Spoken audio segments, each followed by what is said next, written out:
जो रिव्यू होता है, ठीक है, तो रिव्यू होता है, तो रिव्यू में जो कोर्ट के आदेश होते हैं, उस कोर्ट के जो आदेश के जो रेफरेंसेस होते हैं, जो कॉन्टेक्स्ट होते हैं, उस कॉन्टेक्स्ट में ही जो भी चीजें होती हैं उसमें करेक्टिव मोड में मानी जैसा आप सुनते हैं कि whether some correction is needed or not, and the appropriate logic interception that has been submitted by the honorable counsel of the referenced state is appropriate, adequate and saturated the condition on which I have given this order.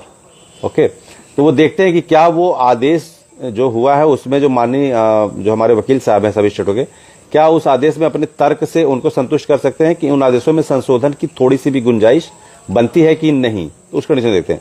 हम rare of the rarest condition में जाते हैं। आज मेरी वकील साहब से बात हुई लंबी, तो उसमें हम 0.00001% उस कंडीशन के लिए भी तैयार होते हैं, जिसमें हम ये मान के चलते हैं कि मान लीजिए हमको रिव्यू में हमको हमारा फेवर नहीं मिलता है, ठीक है, 0.001% प्रोबेबिलिटी पे भी हम विचार कर रहे हैं। तो आज मेरी बात हुई माननीय जो है कि वकील साहब से, और चूंकि मैं भी सब चीज़ों को देख रहा हूँ, सारे जो और इसमें क्या क्या क्लेमिंग ग्राउंड बन सकते हैं, तो उसी परिप्रेक्ष्य में मेरी जो बात हुई, तो उसमें मैंने कहा कि sir as the RT Act 23(2) सब क्लास, जो RT Act का सब क्लास 23 है वो है क्या।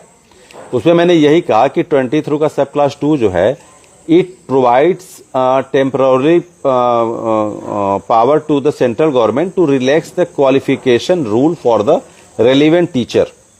ये सेंट्रल गवर्नमेंट को टीचरों के क्वालिफिकेशन को रिलैक्स करने के लिए कुछ छूट देता है। और उसमें है क्या, उसमें ये है कि the when RT Act 2009 has been implemented, the teacher prior to the RT Act commencement has been given 5 years to acquire the minimum qualification till 2015, and the teacher appointed or in 2015 has given 4 years more. The date has been ended on 2019. That is all about the 23 subclass 2। मैंने उनसे यही कहा कि 23(2) में यही है कि केंद्र सरकार को यह अधिकार होता है कि वो अपने शिक्षकों को इस कानून के तहत कुछ रिलैक्सेशन दे सकती है। अब उसमें रिलैक्सेशन में एग्जाम्पशन की भी बात आती है। एग्जाम्पशन की बात ये आती है कि माननीय कोर्ट जो है कि वो गवर्नमेंट इंश्योर करती है कि अगर उनके टीचर ने प्रॉपर ट्रेनिंग ली हो तो उनका रिलैक्सेशन दिया जा सकता है।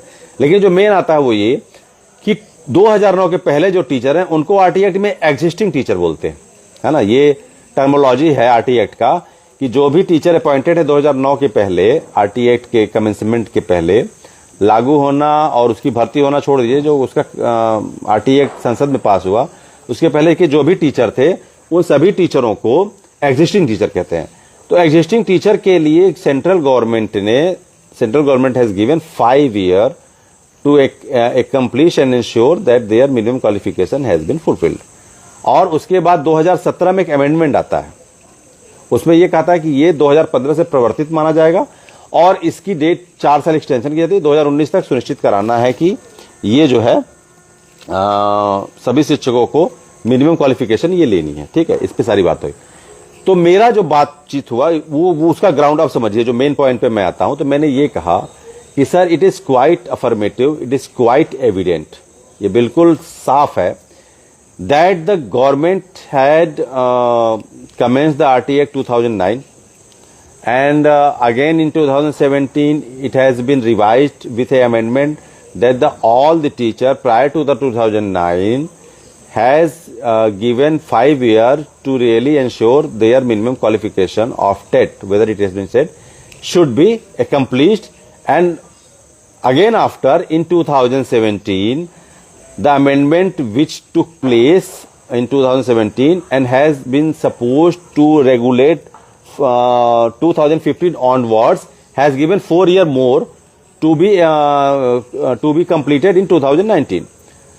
So the central government, whether it is some logical condition that central government is not culprit, that it has been 15 and plus year that a affected teacher has been not notified by their reference state and the central government too that the affected one must have their TET eligibility within the time period that has been given by the central government, because it is a matter of the amendment in RT Act. और एक mandamus होता है। Mandamus क्या होता है? Mandamus में ये होता है कि मैंडेमस में हमको सुप्रीम कोर्ट का एक अनुच्छेद आर्टिकल 32 होता है। 32 क्या होता है? 32 में मैंने ये कहा कि अब हम लोग रीट की बात करेंगे। मैंने कहा ना पॉइंट 0 पर अगर रिव्यू में होता है तो रीट में ग्राउंड जो हमारा बनेगा, ग्राउंड का मतलब यही है कि हम उस पर ये कहेंगे जो हमारा रीट होगा 32 आर्टिकल के हिसाब से, वो मैंडेमस की बात होगी, वो मैंडेमस रीट होगा। मैंडेमस रीट ये होता है the central government and their official their administrative tools have to ensure that all the provision that has been enacted by the central government must be accomplished within the time that has been given. तो 15 साल बीत गए और अगर हमारे टीचरों को ये पता नहीं है कि उनके मिनिमम क्वालिफिकेशन टेट के लिए उनको पर्याप्त समव्यवहार नहीं किया गया संबंधित राज्य या केंद्र सरकार से, तो क्या केंद्र सरकार इसका दोषी नहीं है? क्या राज्य सरकार इसका दोषी नहीं है? तो ये बहुत बेसिक ग्राउंड है।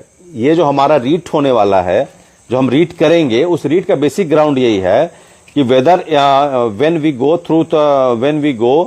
Through article 32 that provides us a writ of mandamus where a central government और is official have to ensure there the provision that has been enacted by the Supreme Court और by the amendment in the constitution must have been done within the period that has been given. उस तय सीमा में उस चीज को नहीं, तो इसको नल एंड वाइड कहते हैं, है ना? Null and void. आप इस तरह से समझिए कि अगर किसी कोई मर्सी पिटीशन राष्ट्रपति महोदय के पास जाती है और कोई भी किसी तरीके से अगर उस मर्सी पिटीशन में किसी तरीके का विचार नहीं होता है एक तय सीमा के अंदर, ठीक है, the time period that has been given to really consider whether it is right और wrong, mercy should be given और नॉट।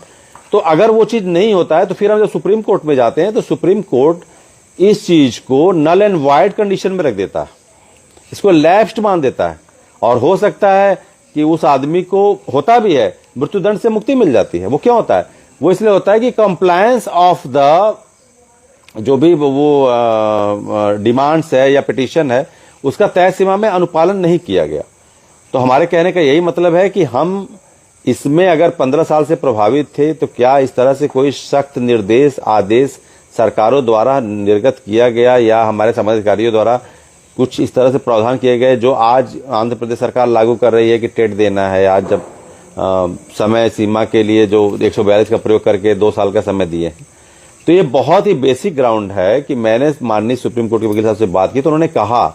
और एक बात और मैं आपको कहना चाहूंगा, मैंने उनसे ये भी कहा कि सर एडवोकेट 1961 एक जो है कि वो सेक्शन है हमारे आईपीसी में that allows a common man to appear in the court, that allows supreme court to give to allow a common man to pursue their parts not enrolled as a advocate.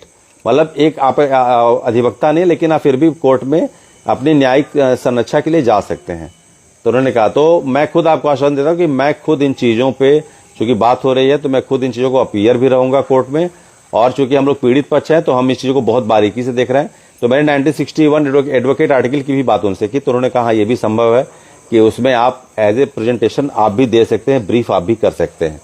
तो ठीक है। और वही उसकी बात मैं कहना चाहूंगा कि सेंट्रल गवर्नमेंट ने अगर 15 साल में अगर प्रशासनिक शिथिलता या प्रशासनिक चूक से इन 15 साल जो कीमती समय थे, जिसमें मान लीजिए हमारे से लिए आपने टेट लागू किया था, वो तो गलत है ही, रेट्रोस्पेक्टिव हो ही नहीं सकता।